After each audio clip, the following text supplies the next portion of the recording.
Hello, hi everyone. I hope you all are well and may divine bless us all. My dear friends, my dear masters, सबको आत्म वंदन। और masters, आज से हम एक नई जर्नी पे जाने वाले हैं और उस जर्नी का नाम है श्रीमद् भगवद गीता। बहुत समय से मैं विचार कर रही थी कि इस पे मैं बनाऊँ, वीडियोस बनाऊँ, है ना। फाइनली आई डिसाइडेड कि चलो जितना भी समझ मुझे आया है उसके अकॉर्डिंग मैं आप लोगों को बिल्कुल सरल शब्दों में समझाने का प्रयास करूँगी। मैं बहुत गहरे में जाने का प्रयास नहीं करूँगी, जितना नॉर्मल समझ आ सके, क्योंकि श्रीमद् भगवत गीता एक ऐसा ग्रंथ है हमारे सनातन धर्म में जो सबको पता होना चाहिए कि श्री भगवान की क्या टीचिंग्स हैं, वो हमें क्या सिखाना चाहते हैं। हम सब खुद को सनातनी तो कहते हैं, मैं बहुत बार कहती हूँ, हम कहते हैं हम सनातनी हैं, सनातन धर्म से बिलोंग करते हैं, लेकिन कभी भी किसी ने शायद उठाकर श्रीमद् भगवत गीता या हमारे उपनिषद या हमारे वेदांत वेद या कोई भी भागवत नहीं पढ़ा। अगर एक भी पढ़ा होता ढंग से तो डेफ़िनेटली उसमें उनके हर क्वेश्चन के आंसर्स हैं। यदि हम में से जो कुछ लोग पढ़ते भी हैं तो बस उनको कथा कहानियों की तरह पढ़ते हैं। उसके पीछे का जो गूढ़ रहस्य है, जो डीप उसका जो मीनिंग है ना, उसको वो नहीं समझते हैं। तो यहाँ पे श्रीमद् भगवद गीता है, इसको मैं यहाँ पे इसका जो इसका पीछे का हिडन मीनिंग है, मैं उसको समझाने का प्रयास करूँगी कि श्री कृष्ण भगवान जी ने किस प्रकार से हमें एक मार्ग दिखाया है, हमें हमारी भावनाओं से निकलने के लिए। माय डियर फ्रेंड्स, आपको मैं बता दूँ कि श्रीमद् भगवद गीता जो है वो महाभारत के युद्ध के दौरान श्री भगवान जी ने ये ज्ञान श्री अर्जुन जी को दिया था। तो ये जो युद्ध है महाभारत का, ये एक मेटाफोरिक है। मेटाफोरिक मतलब कि ये ऐसा नहीं है कि 2 भाइयों के बीच में युद्ध हो रहा है, 2 कज़न ब्रदर के बीच में युद्ध हो रहा है। नहीं, नहीं, ये ऐसा नहीं है। एक्चुअली ये है भावनाओं का युद्ध। मैंने इससे पहले एक वीडियो बनाई है श्रीमद् भगवद गीता पे कि ये भावनाओं का युद्ध है। हमारी जो भावनाएँ होती हैं, जितनी भी हमारी भावनाएँ हैं, अच्छा, बुरा, किसी से प्रेम होना, किसी से घृणा होना, किसी से जेलस होना, नफ़रत होना या किसी को ऊँचा समझना, किसी को नीचा समझना, किसी के प्रति अहंकार रखना, ये सब जितनी भी भावनाएँ हैं हमारी, ये नॉर्मली हमारे अपनों से संबंधित होती हैं। कभी भी ये भावनाएँ उस व्यक्ति से नहीं होंगी जिसको आप नहीं जानते। ये किससे होंगी? आपके with in your family circle, जिनको आप जानते हैं, जिनको आप अपना मानते हैं ना, उनके साथ ही हमारी भावनाएँ जुड़ी होती हैं। और ये जो युद्ध है महाभारत का, ये भावनाओं का युद्ध है। ये कोई ऐसा युद्ध नहीं है कि 2 भाई आपस में लड़े थे, नहीं, ये मेटाफोरिक है कि भई 2 फैमिलीज़ के बीच में ही भावनाएँ होती हैं और उनके बीच में ही भावनाओं का युद्ध जो है वो लड़ा जा रहा है। और इस युद्ध में अर्जुन जी, जो प्रथम अध्याय है, इसको हम कहते हैं अर्जुन विषाद योग, यानी अर्जुन जी एंग्जाइटी में हैं। युद्ध शुरू होने से पहले वो खूब एंग्जाइटी में, उनको समझ ही नहीं आ रहा कि क्या किया जाए, क्या ना किया जाए। तो वहाँ पे श्री कृष्ण भगवान आके उनको एक रास्ता दिखाते हैं, एक राह दिखाते हैं कि आपको क्या करना चाहिए। आपने सुना होगा, हमारे धर्मशास्त्रों में बहुत बार कहा जाता है भव सागर से पार जाना। भव मीन्स भावनाएँ, यानी आपके इमोशंस। इमोशन के पार जाना ही भवसागर के पार जाना है। सबसे बड़ा कबाड़ा जो हमारी लाइफ में कोई करता है तो वो हमारी भावनाएँ हैं, हमारे इमोशन हैं, जो जगह-जगह जाके खड़ी हो जाती हैं। कभी जेलस की भावना आ जाती है, कभी किसी के प्रति प्रेम की भावना आ जाती है, कभी किसी के प्रति घृणा की भावना आ जाती है, कभी किसी के प्रति क्रोध की भावना उत्पन्न होती है और हम तरह-तरह के कर्मों को फिर कर देते हैं। तो चलिए स्टार्ट करते हैं। आज का जो हमारा प्रथम अध्याय है, वो है अर्जुन विषाद योग। और देखिए मास्टर, कितनी सुंदर बात है, ये जो अध्याय है श्रीमद् भगवत गीता है ना, इसका जो प्रथम श्लोक है वो स्टार्ट ही किससे होता है? धृतराष्ट्र उवाच से। यानी धृतराष्ट्र जो कि कौरवों के पिता हैं और अंधे भी हैं। मास्टर, धृतराष्ट्र क्या है? धृतराष्ट्र है हमारे अंदर का मोह। मोह में व्यक्ति अंधा हो जाता है। कितनी सुंदर डिपिक्शन की है, देखिए। जो धृतराष्ट्र है वो अंधे हैं, अर्थात मोह अंधा होता है। सोचिए कि धृतराष्ट्र अपने 100 पुत्रों के प्रति मोह से ग्रस्त थे, वो बिल्कुल अंधे थे, वो सही और गलत का ज्ञान नहीं कर पा रहे थे। आपको नहीं लगता कि हम लोग भी ऐसा ही करते हैं? जब हम अपने बच्चों के प्रति मोह से ग्रस्त होते हैं या अपनों के प्रति जब मोह से ग्रस्त होते हैं, तो हमें अच्छे और बुरे का ख्याल नहीं रहता। हम क्या करते हैं, हम बिल्कुल अंधे हो जाते हैं बाकी चीज़ों के प्रति। हम कितने ही ज्ञानी क्यों ना हो, लेकिन अगर मोह हमें जकड़ लेता है तो फिर हम मोह में अंधे हो जाते हैं। हम हर तरह के कर्म को करने को तैयार हो जाते हैं केवल मोह से ग्रस्त होके। तो यहाँ पे धृतराष्ट्र जी को अंधा ही इसलिए बताया गया है क्योंकि वो मोह से ग्रस्त हैं। तो धृतराष्ट्र जी संजय जी से पूछते हैं, वो संजय जी से पूछते हैं कि बताओ कि जो कुरुक्षेत्र की युद्ध भूमि है, उसमें जो पांडु के पुत्र हैं और जो मेरे पुत्र हैं, श्लोक प्रथम यही है कि पांडु के जो पुत्र हैं और जो मेरे पुत्र हैं, वहाँ पे क्या हो रहा है, यानी युद्ध भूमि में क्या हो रहा है, वो संजय से ये प्रश्न पूछते हैं। तो सेकंड श्लोक है आपका कि संजय उवाच, संजय जी कहते हैं कि दुर्योधन जो है वो क्या कर रहे हैं, दुर्योधन संजय कहते हैं कि उसमें राजा दुर्योधन, मैं आपको श्लोक जो वो संस्कृत में पढ़ के नहीं बताऊंगी, मैं सिर्फ उसका मीनिंग बताऊंगी। वो कहते हैं कि उसमें राजा दुर्योधन ने व्यूह रचना युक्त पांडवों की सेना को देखकर और द्रोणाचार्य के पास जाकर ये वचन कहा।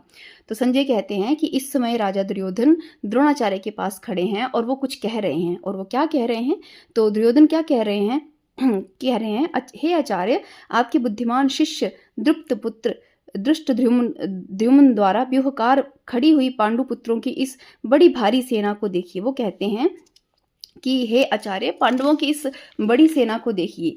इस सेना में बड़े बड़े धनुष वाले तथा युद्ध में भीम और अर्जुन के समान शूरवीर सात्यकी और विराट तथा महारथी राजा द्रुपद, दृष्टकेतु और चेकितान तथा बलवान काशीराज पुरुजित कुंती भोज और मनुष्य में श्रेष्ठ शैब्य पराक्रमी युद्धामन्यु तथा बलवान उत्तमौजा सुभद्रा पुत्र अभिमन्यु एवं द्रौपदी के 5 पुत्र, ये सभी महारथी हैं। तो अर्जुन जी क्या कह रहे हैं द्रोणाचार्य से कि देखिए आचार्य, देखिए इन पांडवों की सेना को देखिए, इनमें उन सब महारथियों के वो नाम गिनाते हैं कि इस सेना में ये महारथी हैं, ये जितने भी हैं, जितने भी महारथियों के नाम अभी मैंने लिए उनके नाम वो गिना रहे हैं कि देखिए आचार्य, इनकी सेना में ये सब महारथी हैं। और फिर वो कहते हैं, दुर्योधन का वार्तालाप चल रहा है किसके साथ, द्रोणाचार्य जी के साथ। तो फिर वो कहते हैं कि हे ब्राह्मण श्रेष्ठ, अपने पक्ष में जो प्रधान है, फिर वो अपनी सेना की ओर इशारा करते हैं। देखिए पहले दुर्योधन बताते हैं कि हे द्रोणाचार्य, यानी कि उनके गुरु थे वो, कि हे गुरुवर, देखिए उनकी सेना में ये महारथी हैं, और अब आप अपनी सेना को देखिए। दुर्योधन यहाँ पे किसका प्रतीक है मास्टर, अहंकार का। अहंकार, देखिए जब भी हमारे अंदर अहंकार होता है, अहंकार सदैव अपने आप को श्रेष्ठ मानता है। अहंकार की एक ना प्रवृत्ति रहती है, जो भी अहंकारी मनुष्य होता है उसकी एक प्रवृत्ति रहती है, वो हमेशा अपना कंपैरिजन किसी दूसरे के साथ करता रहता है। अगर आप अपना कंपैरिजन किसी के साथ करते हैं तो आपको लगे ना लगे, लेकिन आपके अंदर ईगो है। जब भी आप अपना विचार करते हैं कि मेरा ये लेवल है और उसका ये लेवल है, मेरे पास अच्छा घर है, उसके पास उतना अच्छा नहीं है, या उसका अच्छा घर है, मेरे पास अच्छा नहीं है, उसके पास ये चीज़ ज़्यादा है, उसके पास कार गाड़ी ज़्यादा है, मेरे पास कम है, यानी किसी तरह का वो कंपैरिजन अपने माइंड में करता है, तो वो अहंकार से युक्त है। तो दुर्योधन क्या है, अहंकार का क्या है, अहंकार का रूप है यहाँ पे। वो अपने अपने अहंकार में आके, अपने ईगो में आके, अपने गुरु से जिनसे उसने शिक्षा ली, उनको वो बता रहा है कि उनकी सेना को देखिए, ये महारथी हैं, और फिर कहते हैं ब्राह्मण श्रेष्ठ, अब हमारी सेना को देखिए, यानी वो कंपैरिजन कर रहे हैं यहाँ पे। तो वो कहते हैं कि हे ब्राह्मण श्रेष्ठ, अपने पक्ष में जो प्रधान हैं उनको आप समझ लीजिए। आपकी जानकारी के लिए मेरी सेना कि जो सेनापति हैं मैं आपको बतलाता हूँ। तो वो दुर्योधन जी कहते हैं कि हे ब्राह्मण यानी श्रेष्ठ, यानी हे गुरुवर, हे द्रोणाचार्य, आप अपनी सेना की तरफ भी एक नज़र दे लीजिए कि मैं आपको बता देता हूँ कि हमारी सेना में कौन कौन है। तो वो कहते हैं, आप यानी द्रोणाचार्य को कहते हैं कि आप भी पितामह भीष्म तथा कर्ण और संग्राम विजय कृपाचार्य तथा वैसे ही अश्वत्थामा विकर्ण और सोमदत्त का पुत्र भूरिश्रवा, इसके अलावा और कहते हैं कि और भी मेरे लिए जीवन की आशा त्याग देने वाले बहुत से शूरवीर, अनेक प्रकार के शस्त्रास्त्रों से सुसज्जित और सब के सब युद्ध में चतुर हैं।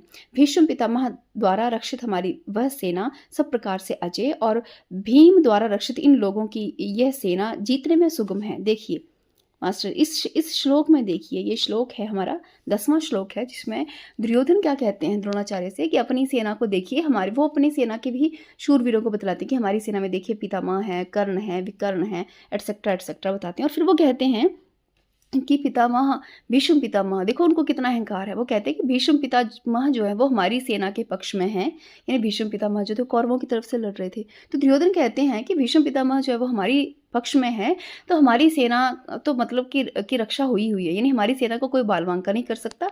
और उनकी तरफ से यानी पांडवों की तरफ में तो केवल एक क्या है, एक भीम है जो उनकी सेना की रक्षा कर सकते हैं, इसके अलावा तो और कोई नहीं है। तो मतलब दुर्योधन को ऐसे लग रहा है कि पांडवों की सेना कुछ भी नहीं है, यानी मैं ही सब कुछ, यानी मेरी सेना बहुत शक्तिशाली है, बलशाली है, और पांडवों की सेना में तो कोई इतना शूरवीर नहीं है। यानी वो अहंकार हमेशा ना स्वयं को ही श्रेष्ठ मानता है। अहंकार की ये वो रहती है, क्या रहता है ना, एक गुण रहता है कि स्वयं को श्रेष्ठ मानना और दूसरों को निष्कृष्ट मानना, या दूसरों को नीच मानना या अपने से कम मानना, आँकना, है ना?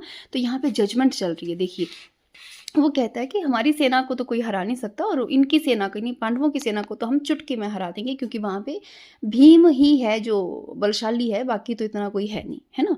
उसके बाद फिर अगला जो श्लोक है 11वां श्लोक, उसमें उसमें अगेन दुर्योधन जी कह रहे हैं, इसलिए सब मोर्चे पर अपनी-अपनी जगह स्थित रहते हुए आप लोग अभी निसंदेह भीष्म पितामह की ओर से की सब ओर से रक्षा करें। और वो द्रोणाचार्य को कहते हैं कि आप किसी भी तरह से भीष्म पितामह की रक्षा करना, यानी आपने भीष्म पितामह की रक्षा करना और बाकी भीष्म पितामह जो है वो हमारी पूरी सेना की रक्षा कर लेंगे, राइट?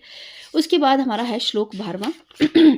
12वां श्लोक है कि जैसे ये बात खत्म हुई दुर्योधन के बीच में और द्रोणाचार्य के बीच में, तो कौरवों में वृद्ध बड़े प्रतापी पितामह भीष्म ने उस दुर्योधन के हृदय में हर्ष उत्पन्न करते हुए उच्च स्वर से सिंह की दहाड़ के समान गर्ज कर शंख बजाया। और उसी समय भीष्म पितामह ने शंख लेके युद्ध की, एक तरह से उस टाइम पे एक वो होता था, एक रिचुअल टाइप थी कि शंख बजाना यानी युद्ध का मतलब एक युद्ध की घोषणा करना, है ना? तो भीष्म पितामह ने यह शंख बजाया। इसके साथ ही श्लोक 13वां जो 13th 14th 15th और अप टू 17th श्लोक तक 18th श्लोक तक जो है वो यही बताया है कि सब लोग बारी बारी से अपने शंखों को बजाते हैं। जैसे कि सब ओर से जैसे ही भीष्म पितामह ने अपना शंख बजाया, दूसरी ओर से श्री कृष्ण महाराज ने और अर्जुन जी ने अपने अपने शंख बजाए। श्री कृष्ण ने पांचजन्य नामक शंख और अर्जुन ने देवदत्त नामक शंख बजाया।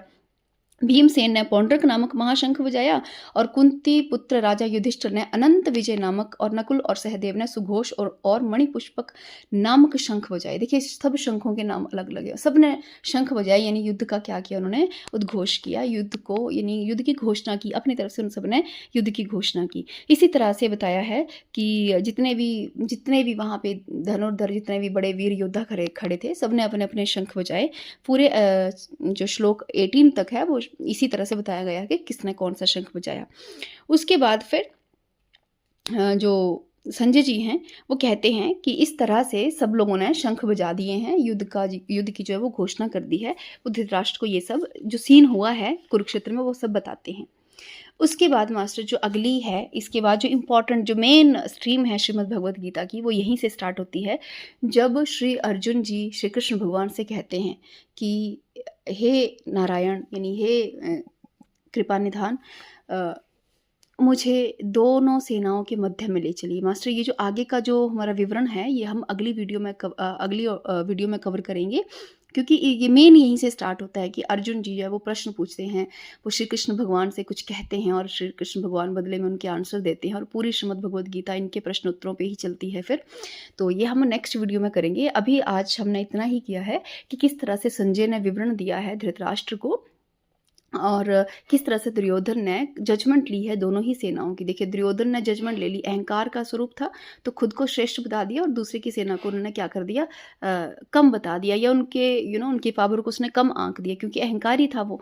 और वहीं धृतराष्ट्र जो हैं उनको जानने की इच्छा है, क्योंकि वो मोह में अंधे हैं, तो उनकी इच्छा यही है कि बस उनको ये पता चलना चाहिए कि उनके ही पुत्र श्रेष्ठ हैं, उनके ही पुत्र विजय करने वाले हैं, और दूसरे के जो पुत्र हैं वो हारने वाले हैं। तो इस तरह से ये सारा जो उनके बीच में संवाद हुआ है, उसके बाद से नेक्स्ट वीडियो में हम करेंगे इसी अर्जुन विषाद योग का अगले जो श्लोक हैं, जो कि श्री कृष्ण भगवान और अर्जुन के बीच का संवाद है।